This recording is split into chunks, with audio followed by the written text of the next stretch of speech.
A piece of iceberg weighing 22 tons has been placed outside the Palais de la Découverte in Paris to attract passers-by to an exhibition on Iceland.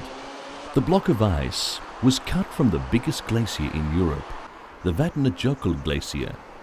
This is between 1,000 and 2,000 years old, and whose surface area is 8,200 square kilometers. The exhibition will reveal the natural magic and beauty of Iceland and aims to represent the modernity of Iceland alongside the traditions of its people, whose ancestors were Vikings. Visitors to the exhibition will be immersed in an atmosphere created to reflect the particular climate and nature of Iceland, and they will discover the science of the country.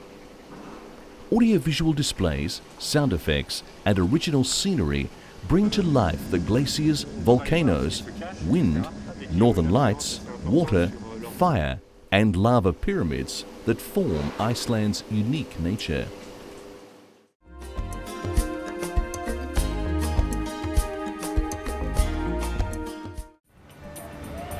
Bottled water can be many times more expensive than a glass from the tap. But can we really taste the difference? According to a report issued by the conservationist group World Wildlife Fund, bottled water drinkers may be pouring their money down the drain, as tap water in most developed countries is likely to be just as good. The report, Bottled Water: Understanding a Social Phenomenon, was written by Catherine Ferrier, an independent Geneva University researcher for the WWF. Its underlying message is that we should return to tap water. Consumers of bottled water would not only benefit their wallets by turning on the tap when they wanted a drink, but they could also be helping the environment. The Swiss-based group reiterated that bottled water may be no safer or healthier than tap water in many countries, despite selling for up to 1,000 times the price. They also estimated that some 1.5 million tons of plastic was used every year by the bottled water industry, with the toxic chemical involved posing a threat to the environment at both the manufacturing and the disposal stage. Furthermore, as around a quarter of the 90 billion litres of water drunk each year was consumed outside the country of origin, the transport involved added significantly to greenhouse gas emissions.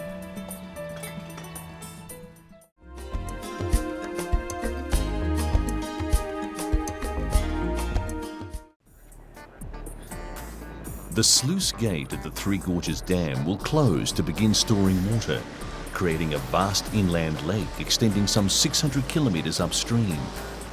The water level of this huge reservoir behind the dam will rise to 135 metres over a 2-week period, swamping villages, towns and farmland that have been swept aside in one of the biggest construction projects of all time.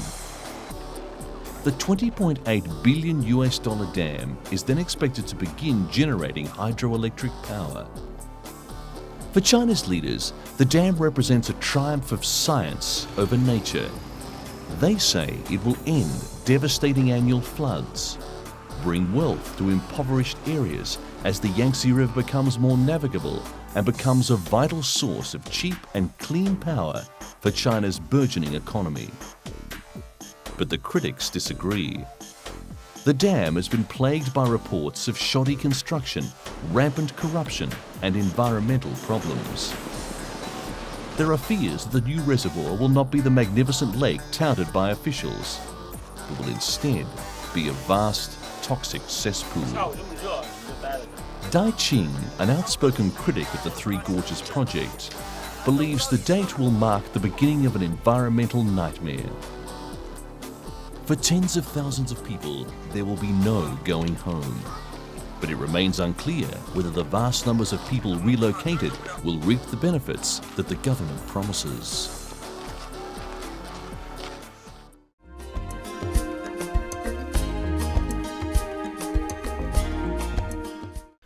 A scorching heat wave that swept India's southern Andhra Pradesh state killed 494 people, with the mercury soaring as high as 47 degrees Celsius. East Godavari and Nalgonda had 85 and 82 deaths respectively, and were the worst affected districts. The State Relief Commissioner said that the dead included a large number of old people and children, and added that a campaign was on in the worst affected districts, warning people against going out during the day.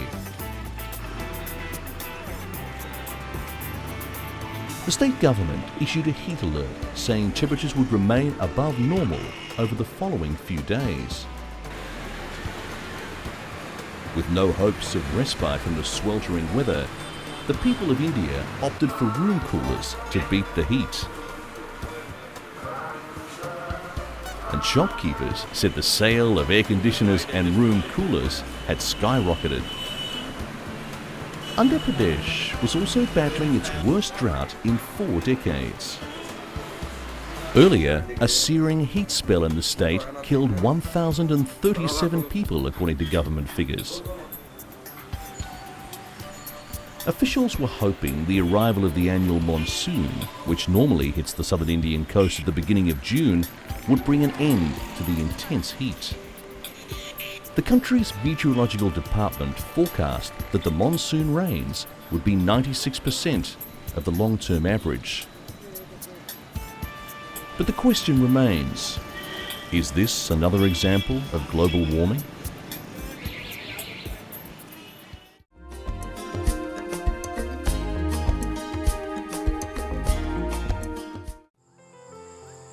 Indonesian authorities have been struggling to stop rampant illegal logging, which is endangering the survival of one of the world's most diverse forests.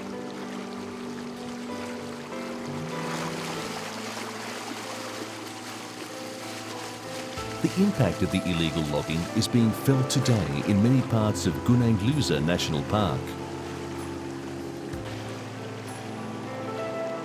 The 2.5 million hectare park is said to be the only place on Earth where 4 of the world's most spectacular animals, the orangutan, rhinoceros, elephant and tiger, can be found living together.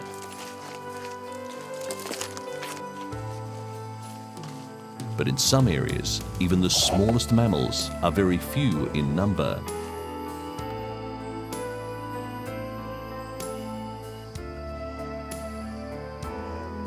Dolly Priyatna is one of a handful of researchers currently working at the Lhasa National Park, conducting a survey on population dynamics.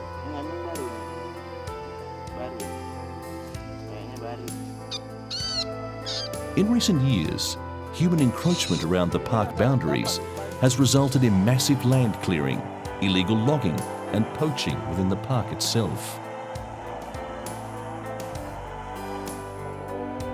The population of Sumatran elephants has plummeted to less than 600, and researchers believe that unless drastic protective measures are taken, the orangutan will disappear for good in 10 years.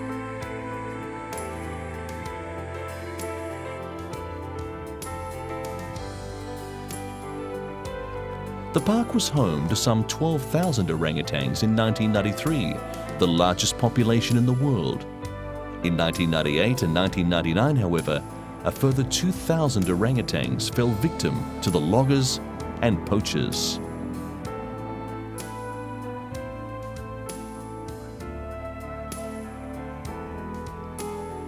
Some $30 million a year are allocated by EU member states to fund this project to fix the problem.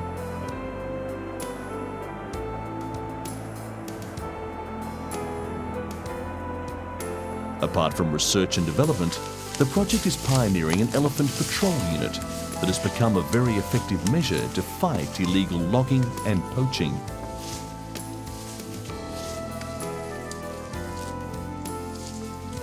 The unique patrol unit of 5 endangered Sumatran elephants and their handlers are able to reach remote areas of the park that would be otherwise inaccessible.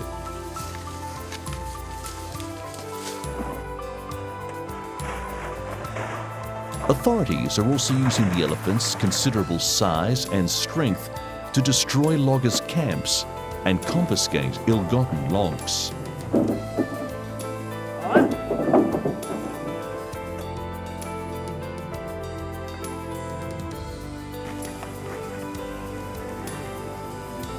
there has been a considerable success in reducing some of the logging within the park boundaries due to the Elephant Patrol Unit, even though efforts to prosecute the businessmen behind the logging have failed.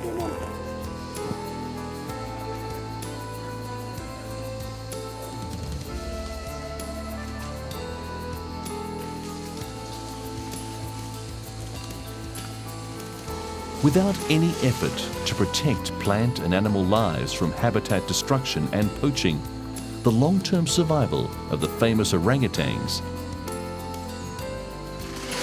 and the unique Thomas leaf monkeys is very much in doubt.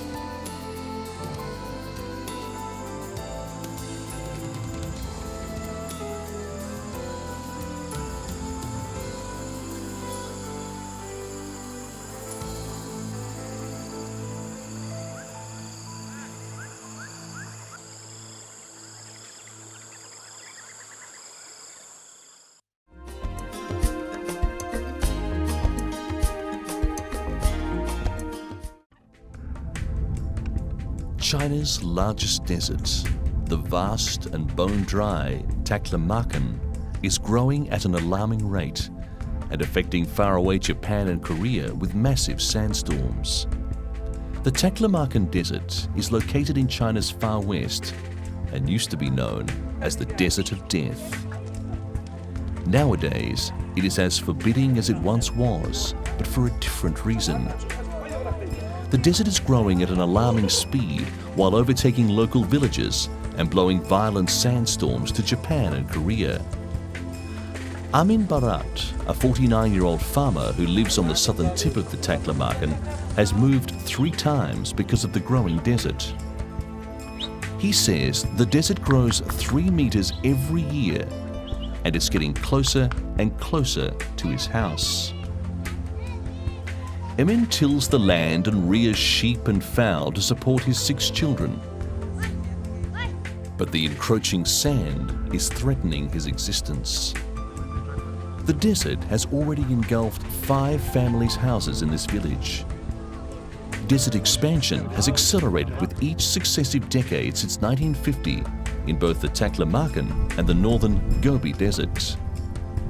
Overflowing and overgrazing in the Gobi are converging to create a dust bowl of historic dimensions. Worker He Lefeng has been working for years to find water in the desert and to start growing hardy plants to stabilize the sand. He and his team of 9 workers are paid $80 for each meter of sand they dig out. He is adamant that after years of research, they will be able to find water in the shifting sands. Workers also stick lines of long, dry grass in the dunes to prevent sandstorms. However, the desert highway, which was built on an incline above the sand, is regularly inundated with sand dunes. With little vegetation remaining in parts of western and northern China, the strong winds of late winter and early spring can remove literally millions of tons of topsoil in a single day, soil that can take centuries to replace. Researcher Zhang Henian has grown a small oasis in the middle of the desert, but he is acutely aware of the extent of the desert's power over the world's environment. A human population of 1.3 billion and a livestock population of more than 400 million are weighing heavily on the land.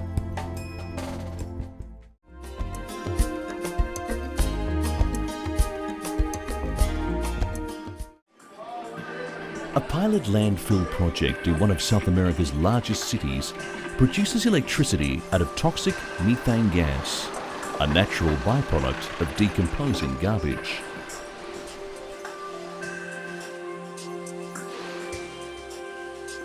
While the project provides energy used to run a Rio de Janeiro landfill, researchers believe it could potentially supply reusable energy for the city.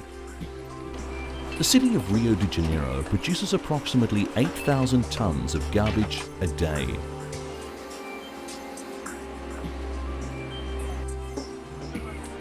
As this garbage decomposes at landfills, it releases methane gas. The gas is so potent that to prevent it from exploding, waste management experts bury pipes in the landfill.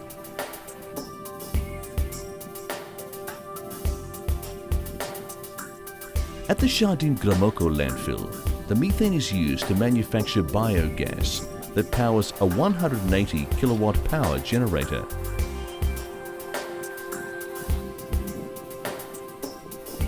A study done by the Federal University of Rio de Janeiro found that the use of this gas in thermoelectric plants could help the city avoid an energy crisis similar to the one it had a few years ago.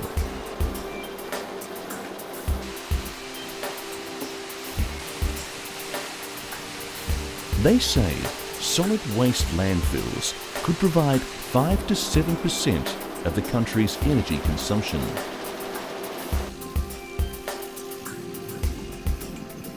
According to the same researchers, the total volume of unused gas from landfills in Brazil is approaching 1 billion cubic meters annually.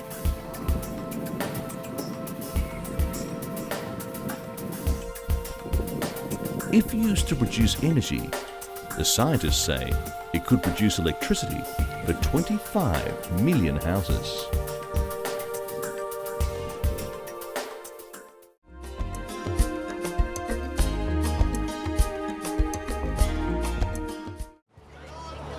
Over 60 international exhibitors from Asia, Europe, the United Kingdom and North and South America showcase their orchids at the annual New York International Orchid Show at Rockefeller Center.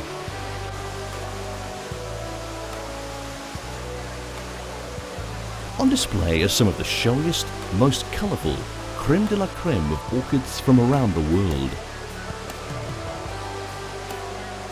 They include styles ranging from the traditional white orchid to star-spangled orchids to unusual alien-shaped flowers that appear to be from another planet.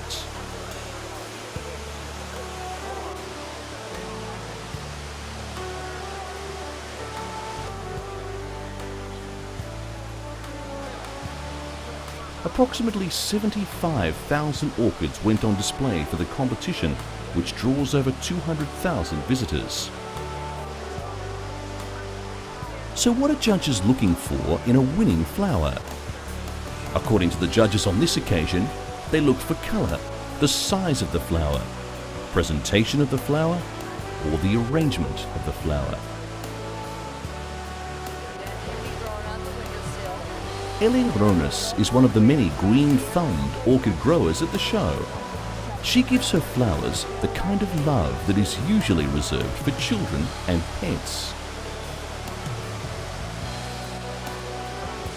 More than 25 major awards were given out after the judges completed their task, with the top orchid, or the best in show, taking home a $5,000 US prize.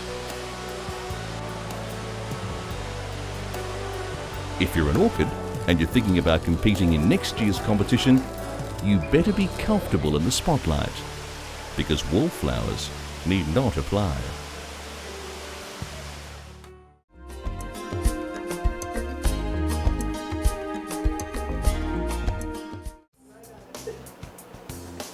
The size of the hole in the ozone layer over the Antarctic has equaled the year 2000 record, covering an area larger than North America. This is according to the World Meteorological Organization.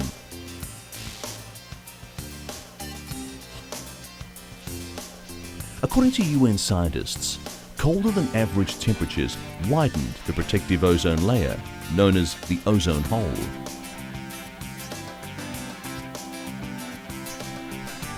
The UN body said the hole had widened from 25 million square kilometres to 28 million square kilometres.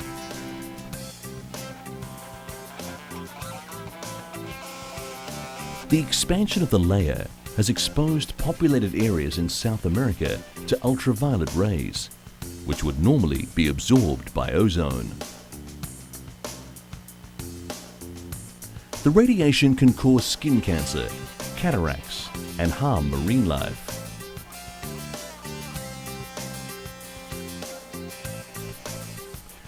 The hole peaked at 20 million square kilometres a few years ago because of unusually warm weather over the South Pole. Scientists first sounded the alarm in 1985, triggering an international campaign to reduce the world's use of certain man-made chemicals like chlorofluorocarbons, which were blamed for destroying the ozone layer.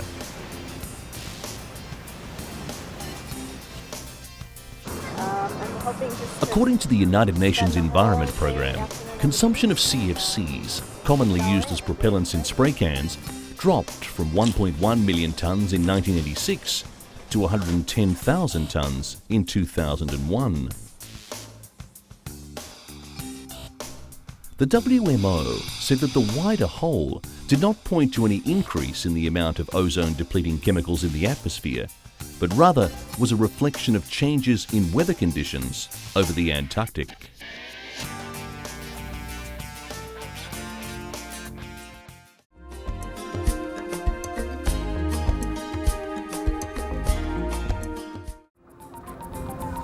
Hong Kong conservationists mounted a legal battle against a land reclamation project which they feared would help reduce the famous Victoria Harbour to the size of a river.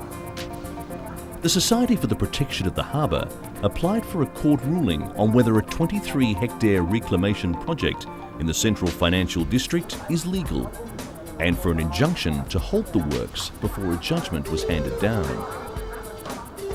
As Hong Kong's only major natural resource, the harbour is long renowned for its depth and width, assets that have contributed greatly to the city's prosperity. But much of the harbour has been filled in past decades to yield more land for this tiny territory.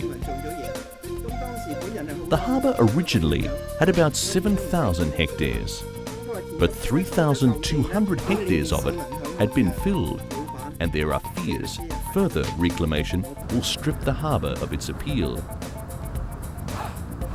Some have contended that the central project was excessive and did not comply with a court order that reclamation should only be done if there is a compelling need, no viable alternative, and minimum impairment. The Hong Kong Secretary for Housing, Planning and Land told reporters the government would abide by any ruling, but works on the project would continue. The opponents claimed the government had plans to fill another 636 hectares of the sea. And many feng shui experts say this reclamation will harm Hong Kong's fortune. The government said a deferral of the central project could cost them some 1 million Hong Kong dollars daily in compensation to contractors.